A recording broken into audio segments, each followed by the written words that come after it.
NSSM 200. Memorando de Estudio de Seguridad Nacional.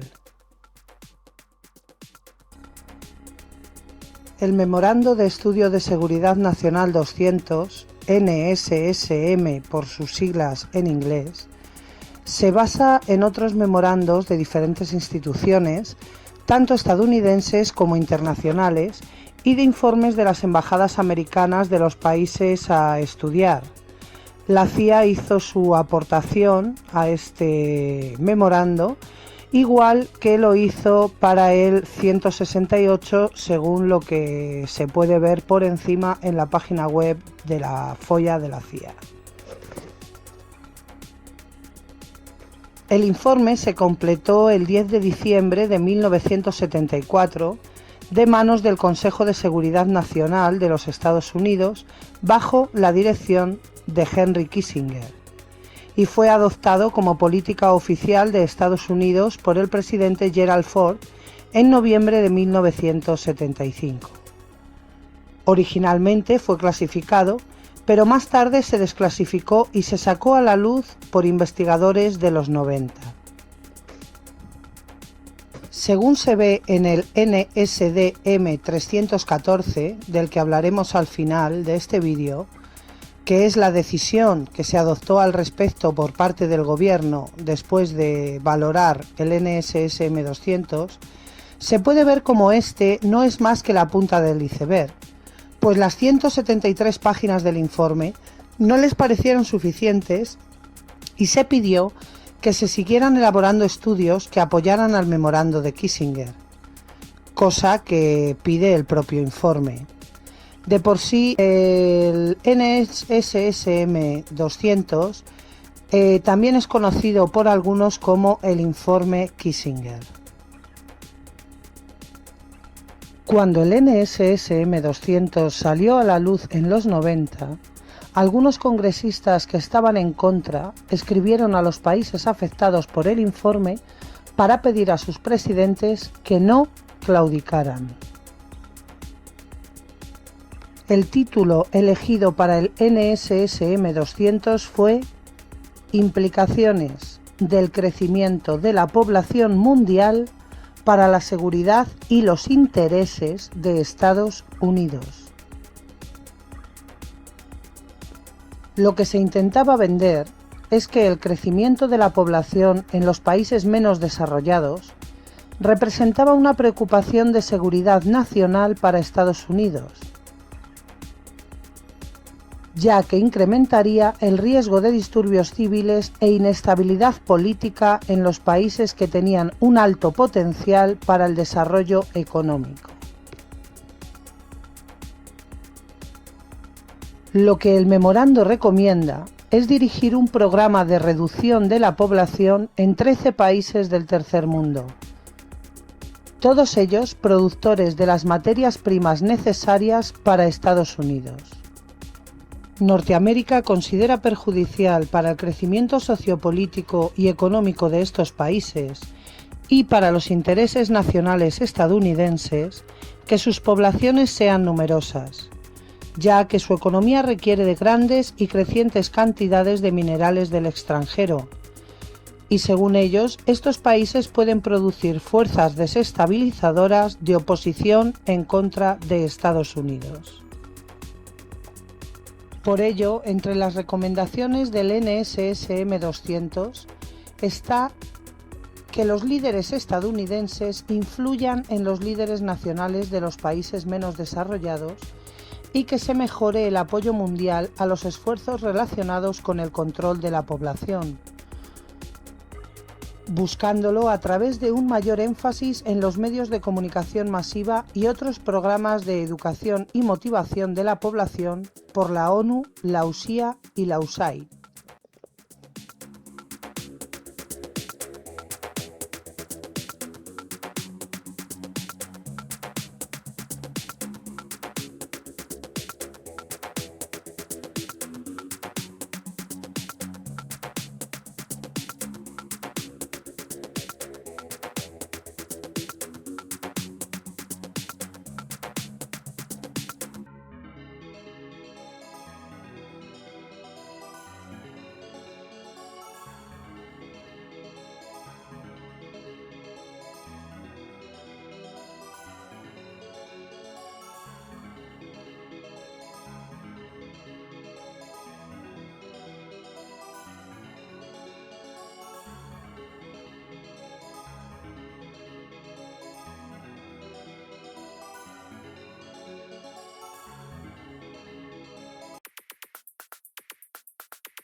13 países se nombran en el informe como particularmente problemáticos con respecto a los intereses de seguridad.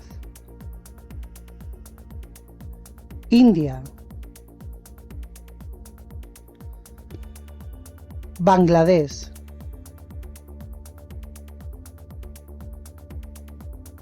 Pakistán,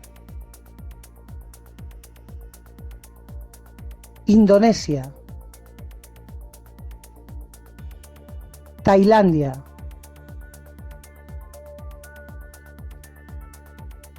Filipinas, Turquía, Nigeria, Egipto, Etiopía, México, Colombia y Brasil. Más tarde entraremos en lo que dice el NSSM 200 con más profundidad. Pero ahora veamos cuál fue, en parte, la contribución de la CIA al NSSM 200. La contribución de la CIA fue mucho mayor de lo que yo he podido encontrar, pero no está de más echar un vistazo a lo que nos dejan ver.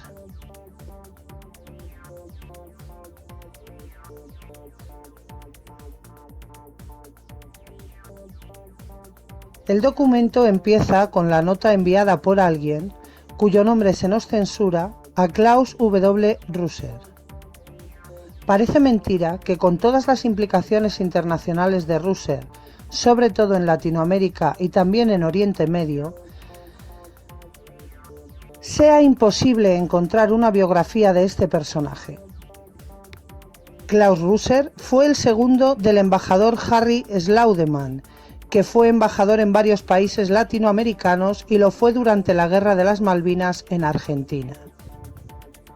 En el libro titulado Malvinas, la trama secreta, se dice que él, que se servía del jefe del Estado Mayor General del Ejército, José Vaquero, para que trasladara puntualmente los argumentos de Russer a su comandante, por lo visto, Camilión se vio tan asediado por la estrategia de aproximación indirecta que ejercía Russer que llegó a intentar que el gobierno argentino declarara persona non grata al diplomático norteamericano. Finalmente, Slaudeman tuvo que poner límites a Russer a petición de Viola, y se dice que al enterarse Galtieri de todo, fue uno de los episodios que motivaron la profunda animadversión que este desarrolló por el canciller de Viola. En el citado libro se dice de Russer que era un hombre al que le caracterizaba el tacto de un paquidermo en una cristalería.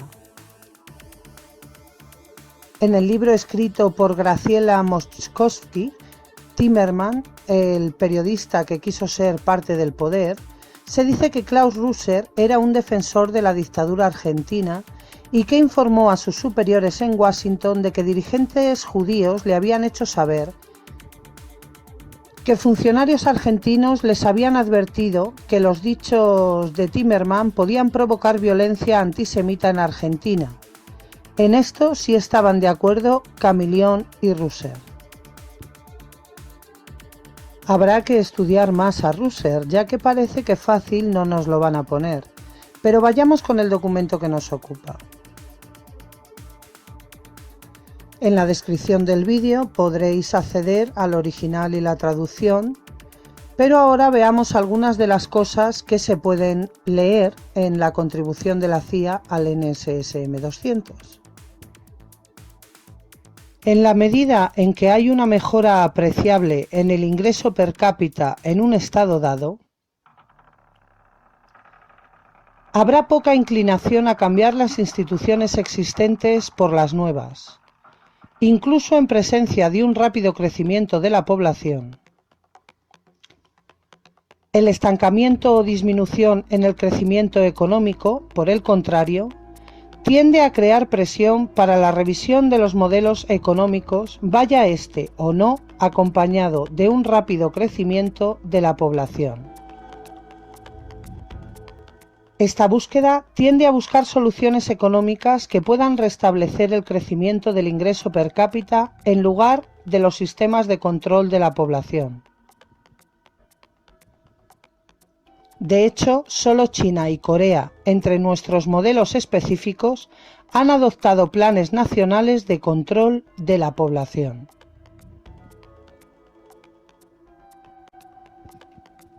Por otra parte, las medidas para controlar la población requieren un periodo de gestación y de aplicación antes de que ningún resultado sea percibido generalmente. Este periodo es superior a la vida de la mayoría de los gobiernos.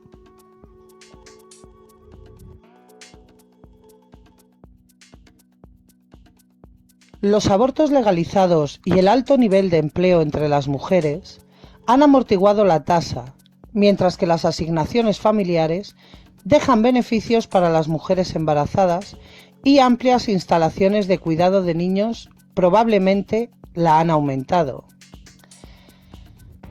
El efecto neto de estas políticas no se puede determinar.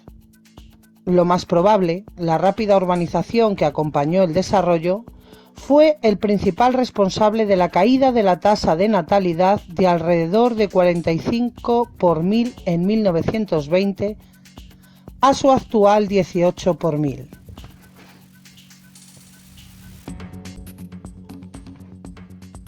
Y repito, la caída de la tasa de natalidad de alrededor de 45 por 1000 en 1920 a su actual 18 por 1000.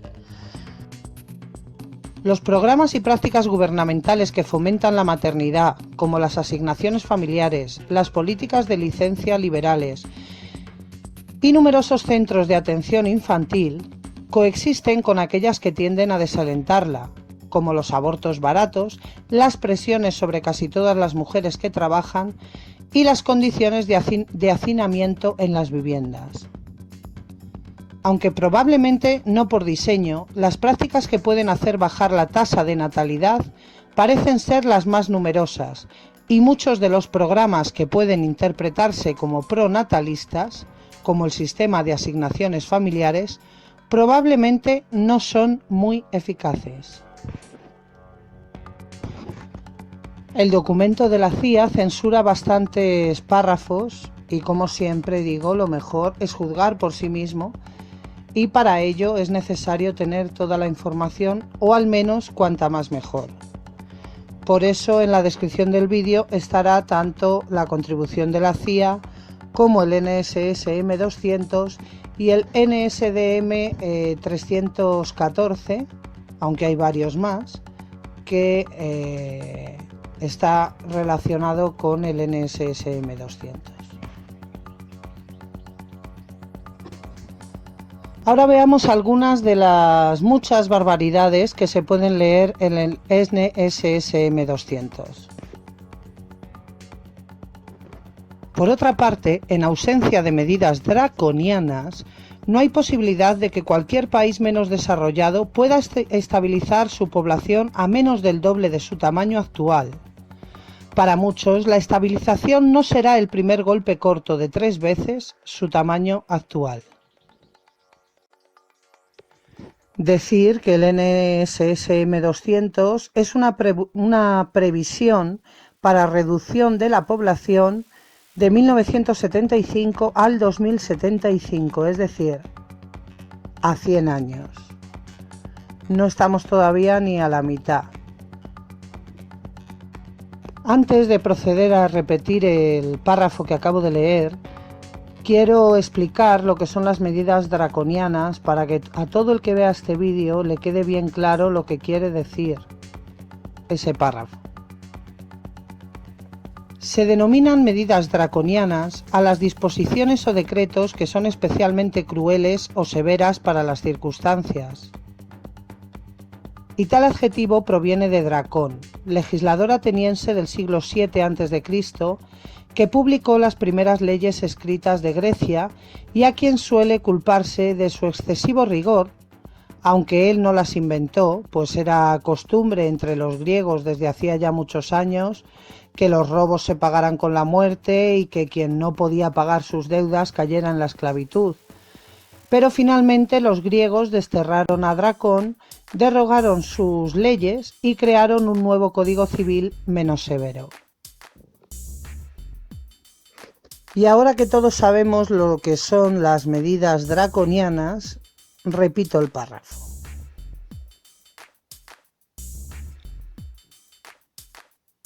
Por otra parte, en ausencia de medidas draconianas, no hay posibilidad de que cualquier país poco desarrollado pueda estabilizar su población a menos del doble de su tamaño actual.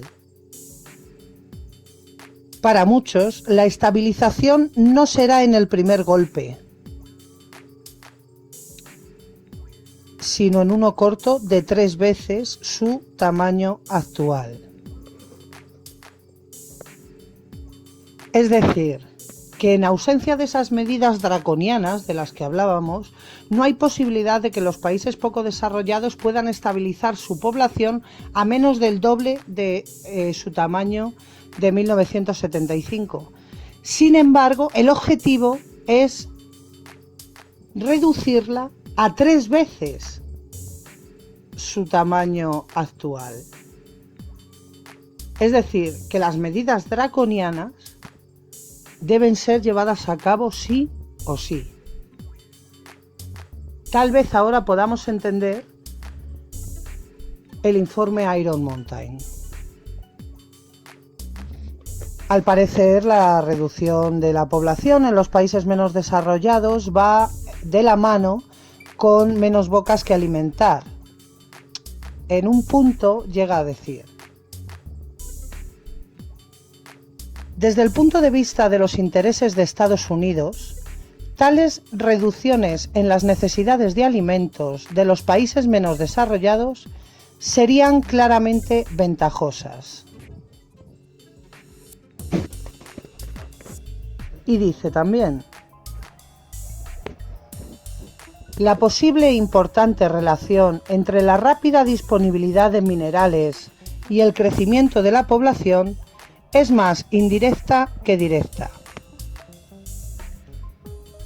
Fluye de los efectos negativos del crecimiento excesivo de la población en el desarrollo económico y el progreso social, y por lo tanto en la estabilidad interna, el hacinamiento en los países subdesarrollados. Los Estados Unidos se han convertido en dependientes de las importaciones de minerales procedentes de países en desarrollo en las últimas décadas. Y esta tendencia es probable que continúe. La ubicación de las reservas conocidas de mineral de mayor ley de la mayoría de los minerales favorece el aumento de la dependencia de todas las regiones industrializadas de las importaciones de los países menos desarrollados.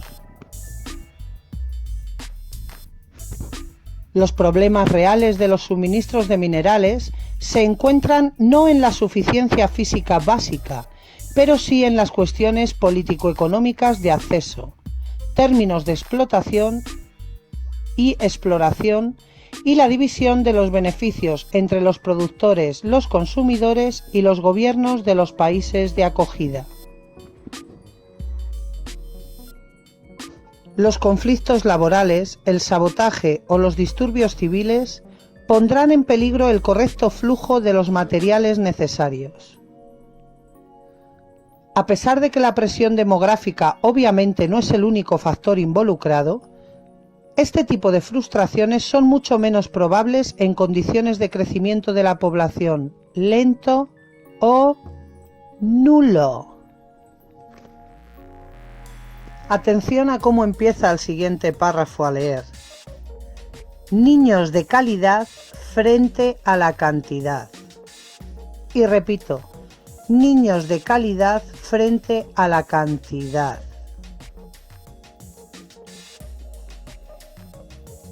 Y dice así el párrafo entero. Niños de calidad frente a la cantidad.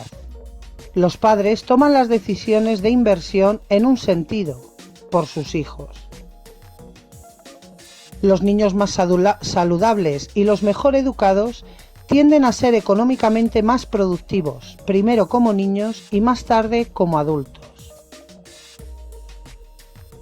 Además de las compensaciones más o menos conscientes que los padres pueden hacer por una mejor educación y mejor salud para el niño, hay ciertos efectos adversos biológicos que sufren los niños en cuanto al orden de la natalidad, tales como una mayor mortalidad y el crecimiento limitado del cerebro debido a la mayor incidencia de desnutrición. Así que la solución a que los niños no tengan que pasar por la desnutrición no es alimentarlos, sino no tenerlos o cargárselos. En el capítulo 4, dedicado al desarrollo económico, se dice: por último, la alta fecundidad parece exacerbar la mala distribución del ingreso, que es un problema económico y social fundamental en gran parte del mundo en desarrollo. Las familias de ingresos más altos tienden a tener menos hijos, gastar más en salud y educación de los niños, tienen más riqueza de transmitir a estos niños en contraste con las varias desventajas que enfrentan los hijos de los pobres. En las poblaciones con una alta proporción de crecimiento, los jóvenes se encuentran en proporciones mucho más altas en muchos países menos desarrollados. Es probable que sean más volátiles, inestables y propensos a los extremos, la alienación y la violencia que una población de más edad. Estos jóvenes pueden ser más fácilmente persuadidos para atacar a las instituciones legales del gobierno o de los bienes inmuebles de la creación imperialista, las corporaciones multinacionales u otras influencias. A menudo los extranjeros son culpados por sus problemas. ¿Por qué será? Porque habrá países poco desarrollados que culpan a los países más desarrollados de sus problemas. ¿Será casualidad? ¿Estarán todos locos? ¿O tal vez lleven algo de razón? Un futuro fracaso de la cosecha de alimentos en India podría causar la muerte y un sufrimiento generalizado que no podría ser superado por el gobierno de la India o por la ayuda exterior. El aumento de la tasa de mortalidad en varias zonas rurales sugiere que las presiones maltusianas ya se están sintiendo. Y habla de aumento de la tasa de mortalidad, no de que esté bajando la tasa de natalidad, por si alguno no se había dado cuenta. Las creencias, ideologías y concepciones erróneas que apreciaron muchas naciones en Bucarest indican con más fuerza que nunca la necesidad de una amplia educación de los líderes de muchos gobiernos, especialmente en África y algunos países de América Latina. Los enfoques de los líderes de los países individuales deben dar el primer golpe diseñado a la luz de sus creencias actuales y hacer frente a sus preocupaciones especiales.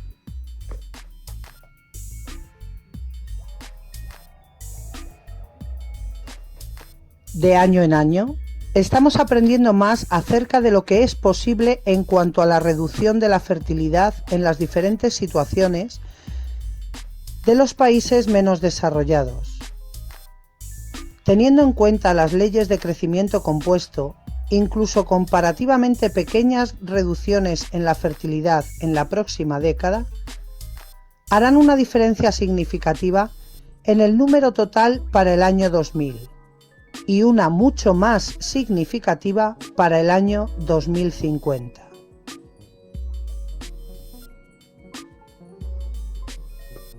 La asistencia bilateral a la población es el mayor y más invisible instrumento para llevar a cabo la política de Estados Unidos en este área.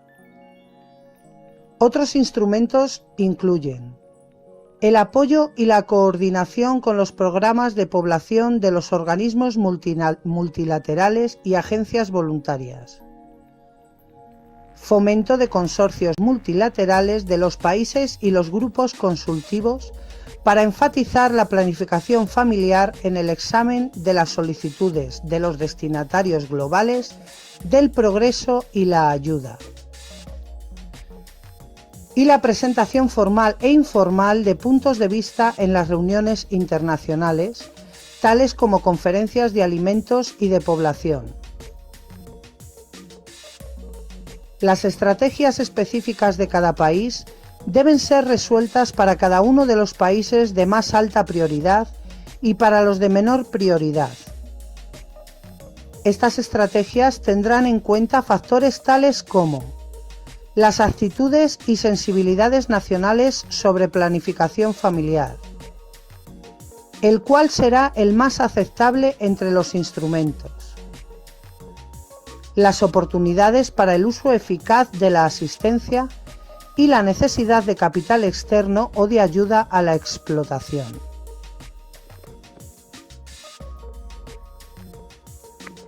Cuidado, porque aquí estamos hablando de explotación de recursos humanos. Si la explotación excesiva de los recursos naturales ya es preocupante, la de los recursos humanos me parece aberrante. Otra de las cosas que acabáis de escuchar en el párrafo anterior, es que las ayudas a ciertos países irán destinadas dependiendo de su aceptación de esa reducción de la población, de esas medidas anticonceptivas que deben de introducir en sus países. Dentro de la gama general de los programas de ayuda exterior de Estados Unidos, el tratamiento preferencial en la asignación de fondos y mano de obra se debe dar a los programas costo-efectivos para reducir el crecimiento de la población, incluyendo tanto las actividades de planificación familiar como las actividades de apoyo en otros sectores. El NSSM 200 habla de otros documentos, como uno de la ONU y otro extraído de una conferencia mundial sobre población en la que se desarrolló un plan de acción. En mi opinión es muy importante no perder la perspectiva al leer cualquiera de estos documentos, incluido el NSSM 200, porque cuando hablan de desarrollo económico, lo que quieren decir en realidad es mantenimiento del capitalismo. En un apartado en el que se habla de la creación de condiciones propicias para la disminución de la fecundidad, el NSSM 200 afirma que está claro que la disponibilidad de servicios de anticoncepción e información no es una respuesta completa al problema de la población. Otra de las cosas que dice, por ejemplo, literalmente es: sin embargo, con la información limitada que tenemos, la urgencia de avanzar hacia tasas de fecundidad más bajas, incluso sin el conocimiento completo de las fuerzas socioeconómicas que participan, sugiere una triple estrategia. Y repito, incluso sin el conocimiento completo de las fuerzas socioeconómicas que participan. Otra frase muy reveladora es la siguiente: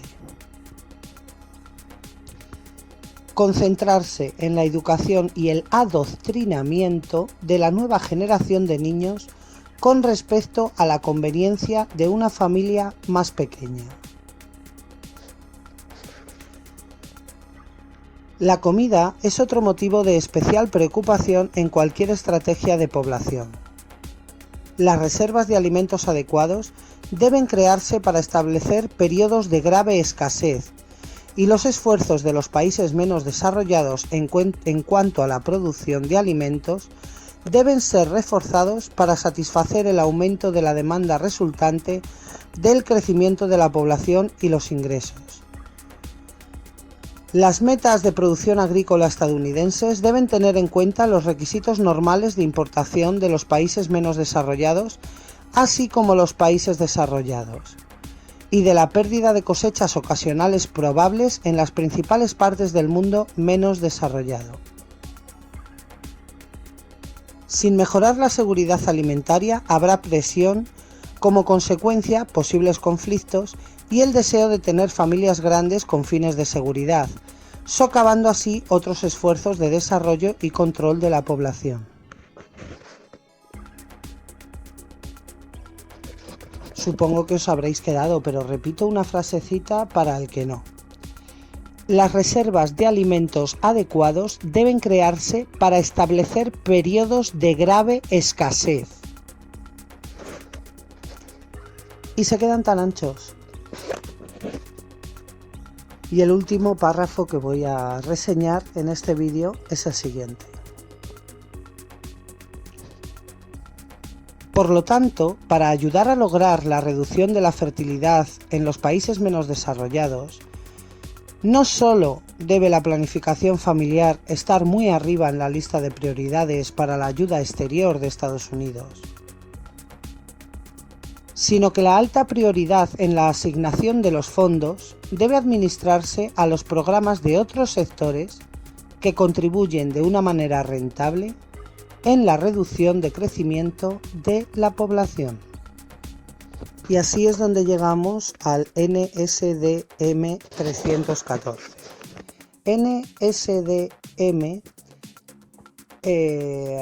son las siglas de National Security Decisions Memorandum 314, o lo que sería lo mismo decir Decisión de Seguridad Nacional, Memorando de Decisión de Seguridad Nacional 314. Así que el 26 de noviembre de 1975, el secretario de Estado, el de Hacienda, el de Defensa, el de Agricultura, la secretaria de Salud, Educación y Bienestar Social y el administrador de la Agencia para el Desarrollo Internacional emitían el NSDM 314. El tema, por supuesto, era las implicaciones del crecimiento de la población en todo el mundo para los intereses y la seguridad de Estados Unidos en el extranjero. Se dice que el presidente ha examinado la respuesta del NSDM 200 y, bueno, se da una pequeña introducción y se hacen las siguientes observaciones y excepciones. Dice que en cuanto a los programas de ayuda, se debe tener cuidado de que los esfuerzos estadounidenses del programa no estén tan difusos como para tener poco impacto en los países que aportan el mayor crecimiento de población y donde las reducciones en la fertilidad, según ellos, son más necesarias para el progreso económico y social. En cuanto al tema de la investigación y la evaluación, dice que el examen debe llevarse a cabo en cuanto a la efectividad de los programas de control de la población en los países en todos los niveles de desarrollo, pero con más énfasis en los menos desarrollados. Al parecer, según el 314, el examen debe incluir una evaluación de los esfuerzos de los programas de ayuda, así como de otros esfuerzos nacionales o internacionales por parte de grupos nacionales. El estudio que dijeron de hacer después del NSDM 200 trataría de determinar por separado el efecto del programa de población, teniendo en cuenta los demás factores económicos o sociales que también podrían haber influido en la fertilidad. La investigación sobre cuestiones más amplias, según ellos, debería llevarse a cabo el examen de los factores que afectan al cambio o falta de cambio en la tasa de natalidad en diferentes países. Por lo que pone en el informe, también Gerald Ford deseaba un detallado análisis de los niveles de financiación recomendados en el NSSM 200, pues su intención, su deseo, era el de avanzar en las metas de población. Al parecer, el análisis que el presidente pidió que se hiciera al respecto debía incluir los criterios de rendimiento para asegurar que los fondos adicionales se utilizaran de la manera más eficaz. El nivel apropiado de financiación de los programas multilaterales que apoyaban de manera efectiva ese objetivo debía de ser incluido en dicha revisión. El presidente de la USC era responsable de la preparación de dicho análisis con un plazo de 60 días a partir de la fecha de este NSDM del que estamos hablando. En el NSDM 314 se habla también de cómo Estados Unidos debe de reducir también su población, bajándola a lo que ellos llaman los niveles de reemplazo, para lógicamente tener una fuerza moral con la que aconsejar a los demás que hagan lo mismo, puesto que en este informe lo que se dice es que no se debe de exigir, no deben de verlo los demás países como una exigencia, sino como una opción personal. Entonces ahí tienen un duro juego. Aquí se ve claramente como el NSSM 200 no solo se basó en muchísimos documentos, sino que también generó otros muchos para llegar a estos objetivos, y que yo daría lo que fuera por ver y, por supuesto, me pongo a buscar. Y hasta aquí hemos hablado del NSSM 200. Se podría hablar mucho más. La traducción que os dejo del NSSM 200 es una traducción sin terminar de corregir, debido a que el tiempo me lo ha impedido, pero bueno, para los que no saben inglés les valdrá para hacerse una idea. Y con esto me despido, dándoos las gracias a todos, como siempre, comentándoos que a lo largo del verano podréis escuchar algún programa extra fuera de temporada de Desmontando a Babylon, que desde hace un mes aproximadamente emite por Radio Rasta FM, y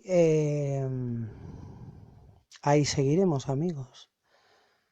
Como os digo, os veo en el próximo Desclasificando.